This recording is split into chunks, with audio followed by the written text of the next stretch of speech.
অন্নপূর্ণা ভাণ্ডারে ভাতা নিয়ে এই মুহূর্তে দাঁড়িয়ে সবচেয়ে বড় প্রশ্ন যে 17ই আগস্ট কাদের অ্যাকাউন্টে টাকা ঢুকবে, কাদের টাকা আটকে যেতে পারে, আর কাদের আবেদন সরাসরি বাতিল হয়ে যেতে পারে। আরও একটা প্রশ্ন উঠে আসে যে জুন এবং জুলাই মাসে যারা টাকা পেয়েছেন তারা কি অগাস্টে টাকা পাবেন, আর যারা জুলাই মাসের মাঝামাঝি বা শেষের দিকে আবেদন করেছেন তাদের টাকা কবে আসবে। আর এরই পাশাপাশি আমরা আরও একটা বিষয় নিয়ে আলোচনা করব যে বলা হচ্ছিল না যে তিনটে বেশি ঘর থাকলে কি হবে, বা জমি বেশি থাকলে কি আবেদন কি হবে, স্বামী সরকারি চাকরি করলে কি সমস্যা হবে, ভোটার তালিকায় নাম না থাকলে কি হবে। আজকে আমরা আপনাদের সামনে সমস্ত প্রশ্নের উত্তর A to Z দিয়ে যাব এবং এক এক করে পরিষ্কারভাবে প্রত্যেকটা বিষয় আমি আপনাদের জানাবো। তবে শুরুতেই আমি একটা কথা আপনাদের জানিয়ে রাখি যে 17ই আগস্টের টাকা আর যোগ্যতা বিষয়ে যে তথ্যগুলো এখন সামনে এসেছে তার মধ্যে কিছু সংবাদ মাধ্যমে প্রতিবেদন এবং প্রশাসনিক সূত্রে তথ্য আপনারা পেয়েছেন, যে অলরেডি সোশ্যাল মিডিয়ায় দেখেছেন বেশ কিছু তথ্য যে পেপারেও এসেছে। তবে আমি একটা কথা বলবো, চূড়ান্ত সরকারি নির্দেশিকা বা বিজ্ঞপ্তি প্রকাশ হলে তবেই সেটাকে শেষ কথা হিসাবে ধরা হবে। তাই আপনি যদি অন্নপূর্ণা ভাণ্ডারে টাকা পান অথবা আবেদন করার পর এখনও যদি টাকা না পেয়ে থাকেন তাহলে একদমই এই ভিডিওটা শুরু থেকে শেষ পর্যন্ত দেখুন, আপনার কাছে সমস্ত প্রশ্নের উত্তর একদম জলের মতো ক্লিয়ার হয়ে যাবে। দেখুন, সবার প্রথমে যে বিষয়টা নিয়ে আমরা আলোচনা করব 17ই আগস্টে অন্নপূর্ণার টাকা আসছে কিনা, এই তথ্যটা নিয়ে আমরা আলোচনা করি। দেখুন, সবার প্রথমে যে বিষয়টা নিয়ে আলোচনা, ঠিক আছে, সেখানে একটা প্রতিবেদন এসেছে, ঠিক আছে, সেই প্রতিবেদন 11ই আগস্ট মানে গতকাল এসেছিল। সেখানে বলা হয় যে 17ই আগস্ট থেকে অন্নপূর্ণা যোজনার টাকা ধাপে ধাপে উপভোক্তাদের অ্যাকাউন্টে ঢুকতে পারে। একসাথে ঢুকবে এমনটা নয়, ধাপে ধাপে ঢুকবে। কিন্তু গুরুত্বপূর্ণ বিষয় হলো সবাই একই দিনে কি টাকা পাবেন না। একই দিনে টাকা পাবেন, কারণ এত মানুষ আবেদন করেছে, তা টাকা পাঠাতেও সময় লাগবে, তা একই দিনে কিন্তু টাকা পাবেন না। অর্থাৎ 17ই আগস্ট থেকে 31শে আগস্ট পর্যন্ত ধাপে ধাপে টাকা দেওয়া হতে পারে। আর বিশেষ করে 17 থেকে 20 আগস্টের মধ্যে প্রচুর সংখ্যক উপভোক্তার অ্যাকাউন্টে টাকা ঢোকানোর সম্ভাবনা রয়েছে, যেটা প্রতিবেদনে কিন্তু উল্লেখ করা হয়েছে বা রিপোর্টে যেটা উঠে এসেছে। এবার প্রশ্ন, তাহলে 17ই আগস্টে কারা টাকা পাবেন? গুরুত্বপূর্ণ প্রশ্ন কিন্তু এইটা। দেখুন, 17ই আগস্টে কারা টাকা পাবেন, এখানে গুরুত্বপূর্ণ তথ্য প্রতিবেদন অনুযায়ী যারা অন্নপূর্ণা যোজনার প্রথম ও দ্বিতীয় কিস্তিতে টাকা পেয়েছেন, অর্থাৎ জুন মাস আর জুলাই মাসে টাকা পেয়েছেন, তাদের অগস্টের কিস্তিও পাওয়ার সম্ভাবনা রয়েছে যদি আপনি যোগ্য হন শর্ত অনুসারে। অর্থাৎ জুন মাসে টাকা পেয়েছেন, জুলাই মাসে টাকা পেয়েছেন, আবেদন এবং নথি যাচাই হয়ে গেছে, তাহলে অগাস্ট মাসে টাকা পাওয়ার ক্ষেত্রে তাদের অগ্রাধিকার থাকতে পারে বলে দেওয়া হয়েছে বিশেষ রিপোর্টে। দেখুন, এবার একটা ডেট সামনে আসছে সকলের সামনে, যে 10ই জুলাইয়ের মধ্যে আবেদনকারীদের জন্য গুরুত্বপূর্ণ একটা রিপোর্ট আমি আপনাদের সামনে তুলে ধরি। আরও একটা গুরুত্বপূর্ণ ডেট এসেছে 10ই জুলাই।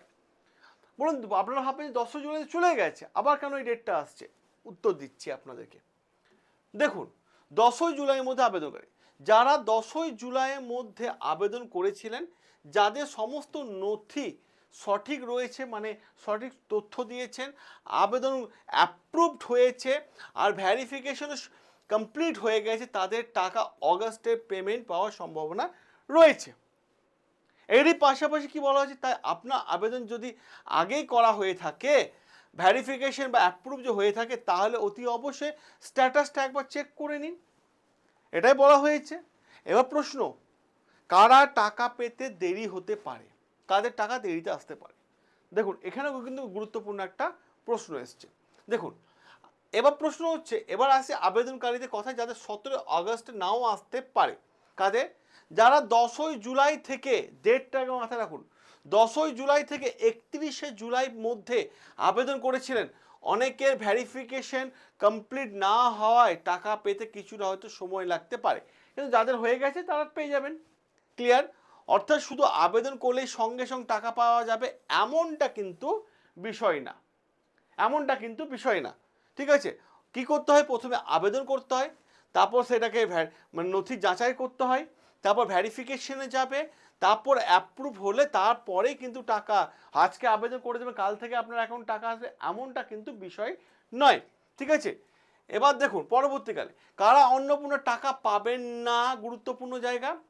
যারা ভারতীয় নাগরিক নন তারা পাবেন না, যাদের ভোটার তালিকায় নাম নেই তারা পাবেন না, যারা আবেদন করার সময় ভুল তথ্য দিয়েছেন তারা পাবেন না, যারা গুরুত্বপূর্ণ তথ্য গোপন করেছেন তারা পাবেন না, যাদের নথিতে অসঙ্গতি পাওয়া গেছে তাদেরও কিন্তু নাম রিজেক্ট হওয়ার সম্ভাবনা কিন্তু রয়েছে, তাদেরও রিজেক্ট হওয়ার সম্ভাবনা কিন্তু রয়েছে। এবার সবাই 17 অগস্টে টাকা পাবেন কি, প্রশ্ন হচ্ছে না, সবাই একসাথে 17 অগস্টে টাকা পাবেন না।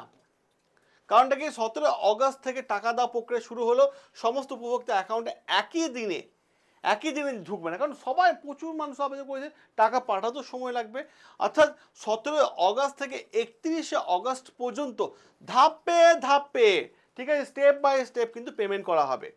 অতএব 17 অগস্টে টাকা না ঢুকলে সঙ্গে সঙ্গে ধরে নেবেন না যে আপনার আবেদন বাতিল হয়ে গেছে। 31শে অগস্ট পর্যন্ত একটু অপেক্ষা করুন, একটু অপেক্ষা করুন। এবার আসি যোগ্যতা কি শর্ত দেওয়া আছে, 3টে গুরুত্বপূর্ণ শর্ত। যোগ্যতার কি শর্ত দেওয়া আছে, বয়স, আবেদনের জন্য বয়স হতে হবে 25 থেকে 60 বছরের মধ্যে, ঠিক আছে, 60-এর আগে হতে হবে। ভোটার তালিকা অতি অবশ্যই নাম থাকতে হবে, আর এসআইআরে, ঠিক আছে, যাচাইয়ের বিষয়ে যে গুরুত্বপূর্ণ তথ্য উঠে এসেছে সংক্রান্ত নামে, সেখানে কিন্তু ক্লিন ডকুমেন্টস থাকতে হবে আপনার। এবার প্রশ্ন হচ্ছে সরকারি চাকরি করলে কি হবে, এ একটা গুরুত্বপূর্ণ তথ্য আমি আপনাদের দিয়ে দিই। দেখুন, আরেকটা গুরুত্বপূর্ণ বিষয়, সরকারি চাকরিদের জন্য, যারা সরকারি চাকরি করেন, যারা আধা সরকারি, ঠিক আছে, যারা সিভিক ভলেন্টিয়ার, যারা প্যারা টিচার, যারা আশা কর্মী, যারা আইসিডিএস কর্মী, ঠিক আছে, সরকারি বা আধা সরকারি কর্মসংস্থান যুক্ত, তাদের যোগ্যতা নিয়ম প্রযোজ্য হতে পারে, ঠিক আছে, এবং আবেদন বাতিল হওয়ার সম্ভাবনা রয়েছে। ঠিক আছে, এই একটা গুরুত্বপূর্ণ তথ্য দিলাম। এবার অনেকে বলছে যে 3টের বেশি পাকা বাড়ি মানে ঘর যদি থাকে তাহলে সেক্ষেত্রে কি সমস্যা হবে, 3টের বেশি। দেখুন গুরুত্বপূর্ণ তথ্য, এখানে অনেকের মধ্যে একটা বিভ্রান্তি রয়েছে। বিভ্রান্তিটা কি, আগে কিছু নিয়ম ও শর্ত ক্ষেত্রে বাড়িতে 3টের বেশি বাড়ি মানে রুম থাকা, পাকা রুম, বা জমি পরিমাণ বেশি থাকা, বা পরিবারের সদস্যদের পেশা ইত্যাদি নিয়ে কিন্তু আলোচনা হয়েছে। অর্থাৎ বর্তমানে কি হয়েছে, কিন্তু দেখা যাচ্ছে যে চূড়ান্ত সরকারি নির্দেশিকা না আসা পর্যন্ত নিশ্চিতভাবে সঠিক মানে ঠিক বলা যায় না যে কি কারণের জন্য আবেদন আপনার বাতিল হয়েছে। সোশ্যাল মিডিয়ায় দেখা যায় যে বা বিভিন্ন ভিডিও দেখবে অনেক তথ্য দেওয়া হচ্ছে, 3টি ঘর থাকলে টাকা বন্ধ, স্বামী সরকারি চাকরি করে নিশ্চিত বাতিল। তাহলে সরকারি বিজ্ঞপ্তি না দেখে তথ্যটাকে চূড়ান্ত সত্য বলে ধরে নেবেন না, আগে সরকারি বিজ্ঞপ্তি দেখুন। অনেকে বলছেন যে জমি থাকলে কি আবেদন বাতিল, গুরুত্বপূর্ণ বিষয়, বর্তমানে জমি নিয়ে যে নির্দিষ্ট পরিমাণ শর্তর কথা সামনে এসেছে, কিন্তু কোনো ক্ষেত্রে মানে আবেদন বাতিল হবে সেটা কিন্তু চূড়ান্ত বিজ্ঞপ্তি না আসা পর্যন্ত চূড়ান্ত সিদ্ধান্তে পৌঁছানো উচিত নয়। তাই আপনার জমি আছে বলে এখন ধরে নেবেন না যে আপনি অন্নপূর্ণার টাকা পাবেন না, তা পাবেন না। প্রশ্ন এখানে, সরকার চূড়ান্ত নির্দেশিকা মানে যে জারি করবে সেটার জন্য একটু অপেক্ষা করুন। বর্তমানে যোগ্যতা, বাড়ি, জমি, পরিবারের সদস্যের চাকরি ইত্যাদি নিয়ে বিভিন্ন তথ্য কিন্তু চারিদিকে ঘুরপাক খাচ্ছে। কোন বিষয়কে চূড়ান্ত সিদ্ধান্ত হিসাবে ধরা হবে, ঠিক আছে, আগে অতি অবশ্যই সরকারি বিজ্ঞপ্তি দেখতে হবে, কারণ রাজ্য সরকার পক্ষ থেকে নতুন গাইডলাইন বা বিজ্ঞপ্তি বা ঘোষণা এলে তখন বিষয়টা আরও একটু ভাবে পরিষ্কার হয়ে যাবে। তাই যদি কেউ এখন বলে থাকে আজ থেকে এই নিয়ম চালু হয়ে গেছে, বা যদি কেউ বলে থাকে এই কারণে নিশ্চয়ই আপনার টাকা বন্ধ হয়ে গেছে, তাহলে সরকারি নোটিশ ছাড়া কোনো কথা কিন্তু আপনারা বিশ্বাস করবেন না। আমি যে আরেকটা গুরুত্বপূর্ণ বিষয়ে আসি, যে অন্নপূর্ণা ভাণ্ডারে অগস্টের টাকা নিয়ে 17 অগস্টকে কেন্দ্র করে যে ডেট সামনে এসেছে তাতে কিন্তু ধাপে ধাপে পেমেন্টের কথা কিন্তু বলা হচ্ছে। সবাই একই দিনে টাকা পাবেন না, কারো 17 আগস্ট আসতে পারে, কারোর আবার পরেও আসতে পারে। যাদের ভ্যারিফিকেশন বা নথি সমস্যা রয়েছে তাদের ক্ষেত্রে সময় লাগতে পারে। যাদের আবেদন আন্ডার ইনকোয়ারি রয়েছে বা পেন্ডিং রয়েছে বা ভ্যারিফিকেশনের মতো স্ট্যাটাস দেখাচ্ছে, তাহলে এই অর্থ কি স্ট্যাটাস, এই অর্থ কি যে পরবর্তী ধাপ কি হবে সেটার জন্য পরবর্তী আপডেটে আমরা আরও একটা গুরুত্বপূর্ণ বিষয় নিয়ে আলোচনা করব। জাস্ট 2 ঘন্টা পরে আমি ভিডিওটা আপলোড করে দেবো যে কী করবেন এরপর।